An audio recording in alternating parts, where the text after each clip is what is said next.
open up. I hope that small business owners will start opening up their places of business on Monday morning. Now, the next speaker that we're going to have, she is a firecracker. This is someone who has been a very outspoken proponent for liberty. Not just here in front of everybody, but when they're on the floor in the debate, standing up saying, no, that's wrong. The Constitution is the law. Please help me welcome to the stage that firecracker right now, Representative Savannah Maddox. We're not to be controlled. Freedom.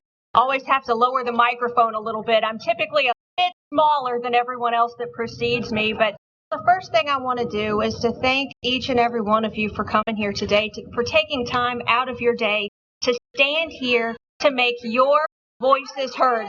That is so incredibly important, so thank you. I'm going to try to talk a little louder now.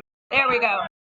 But I want to thank you for being here and for taking the time out of your day to be a part of this and to stand up and to stand strong to give voice to the fact that we, the people, are not satisfied with how Governor Beshear has handled the situation. We are not satisfied. The other thing that I want to emphasize to you is that it matters that you are here, because whose house is this? It's your house. Is it the governor's house? Is it the legislature's house? It's your house. And you have every right to be here, and don't ever let anyone tell you differently.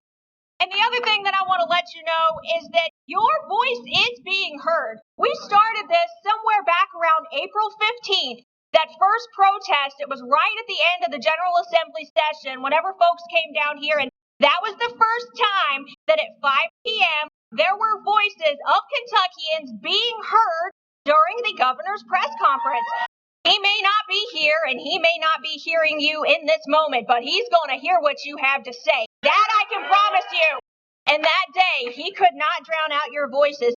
The very next day, after we stood over there and protested, the very first time he began to allude to talk about a possible transition plan or reopen. And that was the first time, folks. So this is what is working. And I want to tell you a little bit about my experience over the last couple of weeks. Every single day, I am hearing from hundreds of Kentuckians by phone, by email, through social media, that they haven't had a paycheck in over a month. They've applied for unemployment and they can't get through. There are no answers. They are afraid. They are angry. They are desperate, and they don't know how they're going to pay their bills and to put food on the table for their family. That is wrong. That is wrong. We have been kept from providing for ourselves, from earning a wage. We hear a lot about flattening the curve, and the reality of it is the hospitals are not full. In fact, absolutely. And in fact, the reality of it is healthcare workers are being laid off in droves across this state. Another sad fact that came out just a few days ago, Kentucky is number 2 in unemployment, only behind Hawaii in the entire nation. When the governor wants to talk about saving lives, he's not talking about the economic devastation that we have seen wrought upon our Commonwealth as a result. A lot of people have asked me, because I have been very vocal from the get-go, despite the scrutiny, despite what the Courier-Journal says, despite what anyone says, I have been very vocal on this issue. But they asked me, my opponents asked me, what would you have done differently? But let me tell you about the proper role of government in a circumstance like this, in my opinion, because we work for you, not the other way around. It is the appropriate role of government to provide you with the accurate information that you need about this situation, about a virus, about anything. Make good, informed decisions about your health, but never to use the force of government to make you become prisoners in your own home. People around the world are starving. Our media, communism. Before I talk about where we're going, I want to talk about where we've been. I want to talk about the fact that we have been banned from worshiping the Lord. We can't go to church here in Kentucky. You can go to Walmart if you want. And anybody been to a Walmart parking lot lately? It's not exactly empty. You can go to Lowe's. You can go to Kroger. You can go to any variety of places, including liquor stores. but you can't go to church. Where you can go to get an abortion. What kind of sick, twisted logic is that?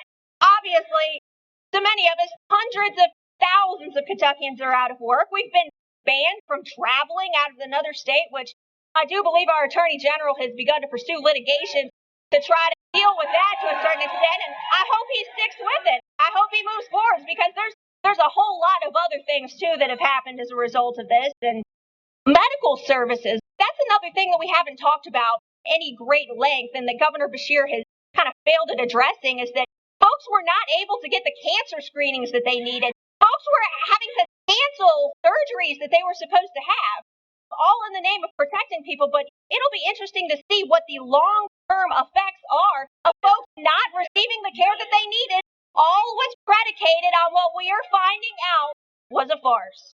Representative Hale spoke about this a moment ago, and it absolutely just sickened me and scared me to my core on Easter whenever we had the Kentucky State Police being forced to go out into our communities and record the license plates of people who, what was their crime, which is no crime at all, going to church. That, my friend, was a punitive quarantine. Quarantines are designed to keep people who are sick, who have tested positive in their homes. But no, he was punitively quarantining folks on the basis that you did something that he didn't want you to do.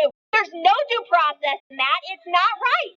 I am glad that as a result of our efforts, that to a certain extent, the tide is beginning to turn. We're nowhere where we need to be at this point.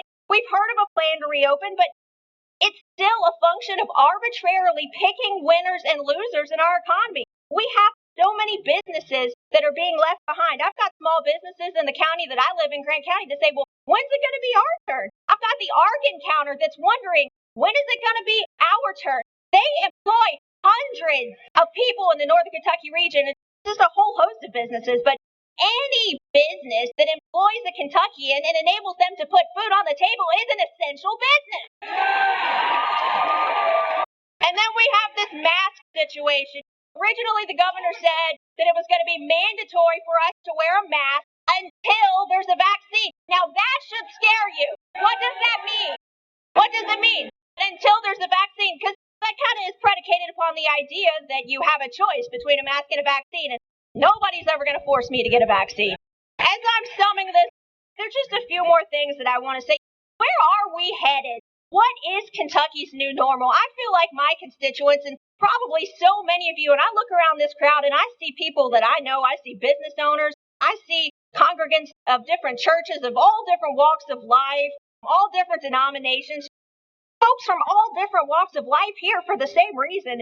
What is Kentucky's new normal? We have more questions than answers. And one of the things that the governor's not talking about is the very austere cuts that had to be made to our budget, because we don't know.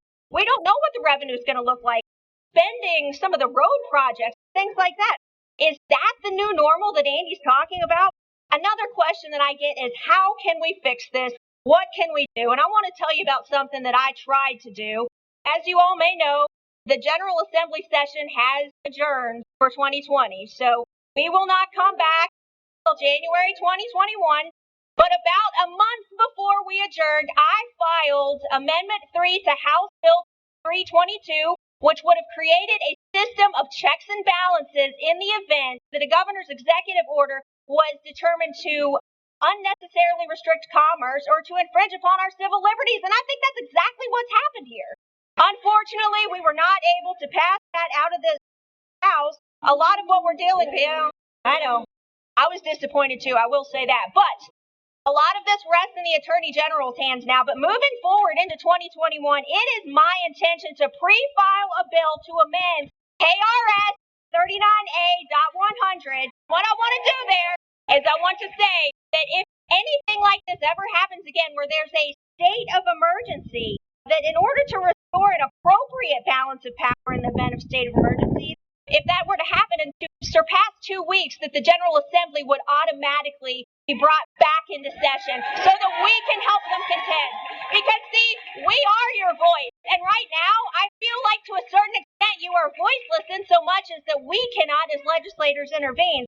To me, it's important that we do that to ensure that the consent of the governed, which frankly has been deteriorating rapidly in my opinion, is always revered, and to ensure that we, the people, always have a voice in Frankfort in a time of crisis.